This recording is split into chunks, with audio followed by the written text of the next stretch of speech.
And then after that, I think you'll see when this season is officially over and it's about 5 or 6 games left in the season, I think you'll see Shedeur at some point in terms of what he has to bring to the table or whatever. Obviously, this is the right move. I don't understand. Listen, I don't understand why you can't put Shedeur as your QB2. That's me personally. I don't get that part. And here's the reason I'm saying that. Flacco knows Father Time has caught up to him that he's not what he used to be. Yep. He's happy to be on an NFL roster to contribute in any way that he possibly can. He knows that he's a stopgap for the young guns coming up the rear. He knows that. So there's nothing wrong with putting him at the QB3 spot. He's there as a security blanket to some degree.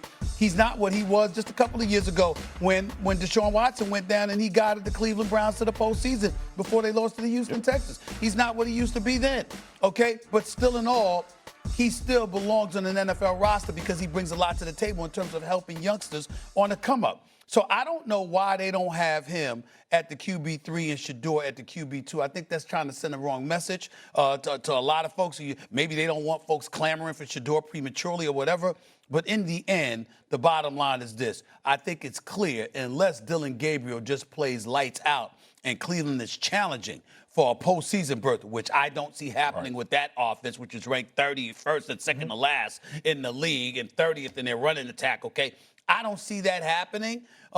If he played lights out, it would be different. But because I don't see that happening, I think around week 12, week 13, we can expect to see Shedeur Sanders. I agree with you, Stephen A., with a little bit of apprehension because I think it's so petty that he's the number 3 quarterback still. We know the inevitable. We knew the inevitable about Joe Flacco starting the rest of the season.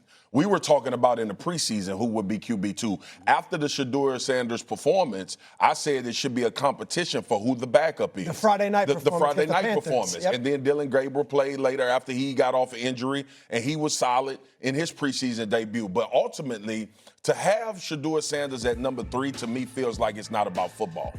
Because you know Joe Flacco, Joe Flacco is giving you the sample size to know that he's not going to be on the field. So you got 2 young quarterbacks that you drafted, that's been in your system now for about 5 or 6 months, that you see development. And Mad Dog, here's the thing.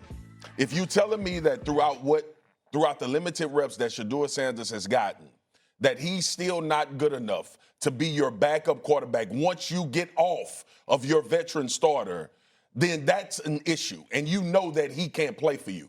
But if you have him number 3 because of anything else, the illusion of people calling for him or thinking that him being the second quarterback on the roster is going to put pressure on Dylan Gabriel and some sort of culture is going to happen, that's absolutely wrong. If you don't think the kid good enough to be your second-string quarterback, that's a completely different conversation. But the point is, and it still remains, that those 2 are in a better position for you to see what you have than Joe Flacco. So this is what the Cleveland Browns are telling us. Dylan Gabriel doesn't play well, like Stephen A. said, 6 or 7 weeks. You going to bring Joe Flacco back? For what? That's my question. I don't think they will bring Flacco back. I think the 3-2 thing is not that big a deal to me because I do think what Stevie said is right.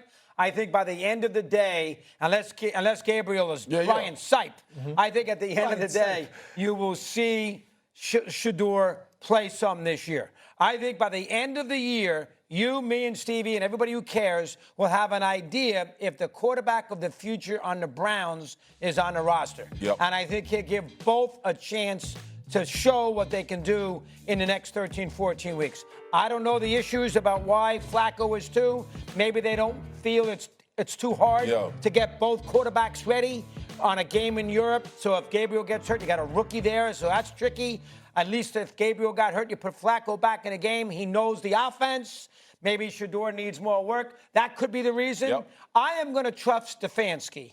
I think Stefanski is a good man. I think he's a pretty good coach. He hasn't had a lot to work with. I think he's a pretty good man, and I'm going to trust him that he is not pushing Shedeur aside because of Deion's influence or anything like that. That's the way I'm going to look at it. I've always had a soft spot for Stefanski. His father. Because I know his father as Stefanski. I've known him for many, many years. Love the man dearly. Hope to see you soon, buddy. And Stefanski is a 2-time coach of the year. The man could coach. We know he knows something or two about football, but we can't ignore the politics that come along with Shedeur. And that's why the situation is a little bit different, Doggy, which is what I keep trying to tell you.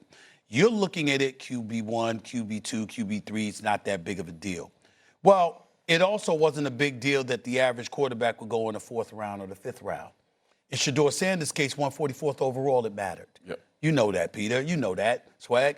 It matters because it was Shedeur Sanders, and we got the impression that it wasn't just football. It was something about his dad. So what I'm saying to you is that we're beyond all of that now to some degree, and we get that part.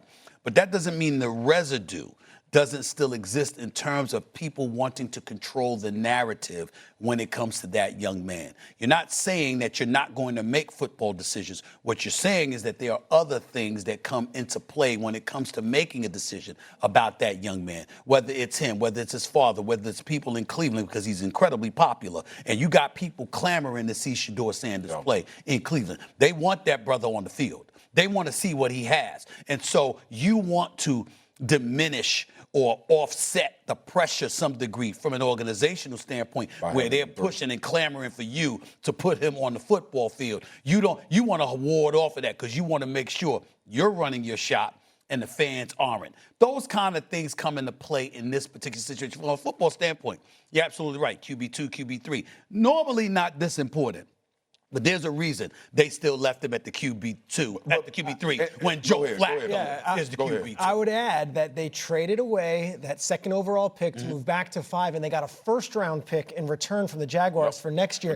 Right. So that's if there's an hourglass, the sands are coming down, because as every week goes by, that's another week that Shedeur Sanders will not get the opportunity to prove that I am the quarterback of the future, because they will have 2 first-round picks next year. And see that. Go ahead. Well, they got to give Gabriel a chance too. I mean, he might be pretty good. Who knows? But not just that. Chance. I just got to know that he played 64 games over 6 college seasons for 3 different programs, all right? And he turns 25 in December. So he's an elder in terms of a guy coming into the league. He's got experience and whatever. You give him, but he's your QB1. That's why he's your starter. So we get that part. Nobody's questioned that he deserves this opportunity to start.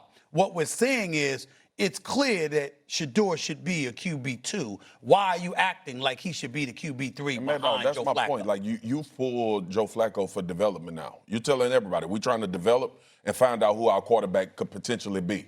So him not being number 2 when we in a game situation and 3 quarterbacks in the game and you go back to Flacco, you are literally stunting the development of a guy that we may think could be the starter for your football team. That's where I am with it. Now, I'm like you in this sense. I'm apples and oranges, right? If you ain't good enough, you shouldn't play. Absolutely. I don't care if your name's Shedeur Sanders, Joe Montana, Peyton Manning, Arch Manning. If you can't play, if you're not good enough to execute, you shouldn't be on the football field. I don't give a damn what your last name is or who your daddy is. But ultimately, it's about the opportunity. And you telling me that Flacco is the backup, Gabriel doesn't play well, you're now not developing Shedeur Sanders, or at least getting a look at what he could potentially be if your true quarterback depth chart is what it's going to be for the rest of the season. That's my only issue, man. Could be a product of, like I said to start it, Brian Flores' defense. He will feast on a rookie. 100%. And so to have Flacco there, just might be an insurance policy. It doesn't necessarily mean they're down on Shedeur. Let's move on to some WNBA. Nafisa Collier and the Lynx season may be over, but she took her final